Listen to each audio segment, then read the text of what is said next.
Itag mo na yung tropa mo dahil dito sa aking pinuntahan ay pwede kang makapanood ng libreng performance ng belly dancer habang kumakain ng 100% authentic Indian and Mediterranean food. Magmula sa mga nagluluto, ingredients na ginagamit at paraan ng pagluluto ay talagang 100% authentic from India. Tulad na lang nitong tandoori chicken na may pagka-smoky at malasa na niluto sa pugon. Lapeta chicken na masarap ipares sa kanilang mint sauce. Meron ding beetroot kebab na kulay pa lang ay siguradong matatakam ka na. Nagustuhan ko din dito yung kanilang chicken biryani na may malambot na karne. Meron ding veg cheese kebab na may palaman na beetroot at cheese. Syempre, tinikman ko na rin tong pani puri na perfect partner sa kanilang mint sauce at tamarind sauce. Meron din sila ditong plain tandoori roti na bagay partner sa kanilang mutton masala. Sobrang nagustuhan ko naman tong kanilang cheese naan na sinasawsaw sa paneer butter masala. Kaya kung kayo ay naghahanap ng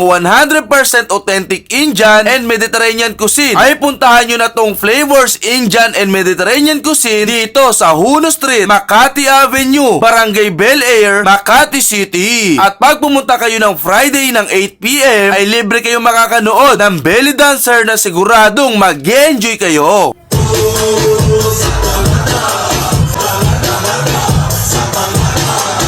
Siyempre, umpisahan ko yung food trip natin dito sa kanilang dahi puri kung saan meron niyang mint flavor or sauce and yung kanilang tamarind sauce. So, tara, tikman natin to. Tamarind sauce. Sheesh. Tikman natin to. Appetizer muna tayo.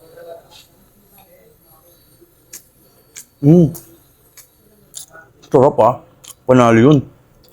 Okay, saktuhan lang yung lasa niya. Hindi sobrang tapang. Para sa mga mahilig sa pani puri, mas try to. Sarap ah. One more. No?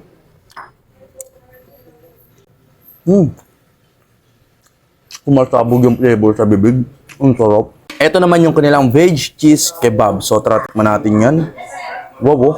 Grabe, nakakatakam yan. Ang sarap. Grabe. Lasang-lasa mo yung pagka-authentic dito. And talagang quality yung mga pagkain. Panalo ah.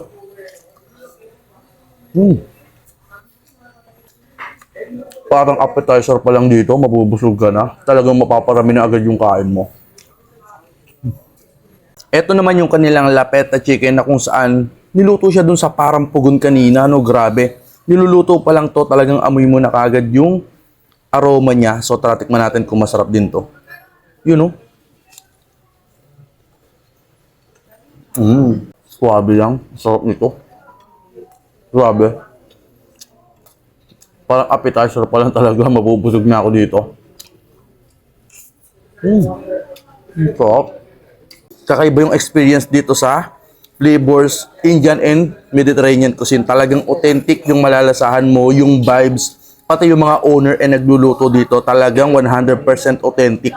Kaya talagang siguradong hahanap-hanapin nyo to. Ang sarap ah. Sa mahilig sa biryani, sigurado ko magugustuhan nyo to. Sarap po. Grabe, nausok pa yan. Okay, saktong luto lang. Malasa. Sobrang nagko-complement sa mismong biryani. Masarap guys, panalo. Ang sarap nito. Ito naman yung kanilang tandoori chicken na talagang kulay pa lang siguradong matatakam ka na. Malambot.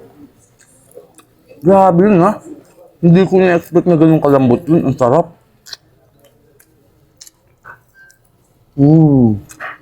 Suwabe. Panalo to.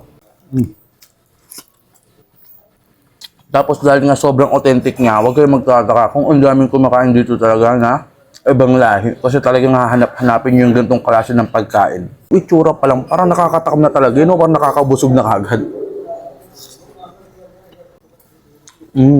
Dal Makhani. So ito, guys, isa daw to sa masarap dito eh. So tara, subukan ko. Ayun no. Wow. Ay, mukhang masarap to.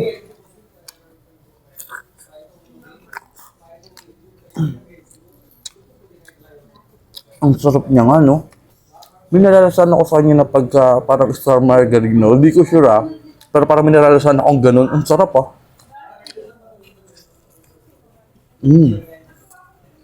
Panalo. Ang sarap nito. Ito naman yung kanilang paneer butter masala. So, tara tikman natin yan. Babo. Oo, ayun no.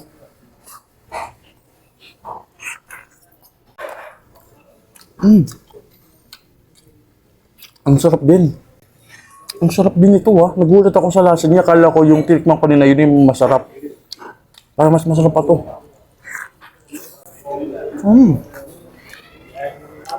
Panalo to guys.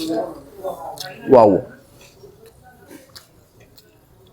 Pansin nyo, kada tikim ko, almost inuubos ko talaga. So, ibig sabihin, nag-enjoy ako at talagang masarap.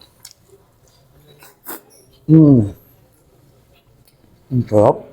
Grabe to. Guys, inom muna tayo ng kanilang strawberry latte. Break time muna kasi talagang nag-enjoy ako at ang sarap ng mga pagkain nila dito. Mahilig kasi talaga ako sa mga Indian and Mediterranean food. Pero grabe yung experience dito, kakaiba, talagang authentic. Tapos yung vibes kasi dito, nakakatawa kasi nga, yung mga owner, yung mismo nagluluto, talagang 100% authentic. So, grabe guys, ang sarap. So, must try itong flavors, Indian and Mediterranean food, cuisine, dito sa may Makati. Ang dami pwedeng food tripin dito. Tara, manonood na tayo ng belly dancer. Food trip na kayo dito.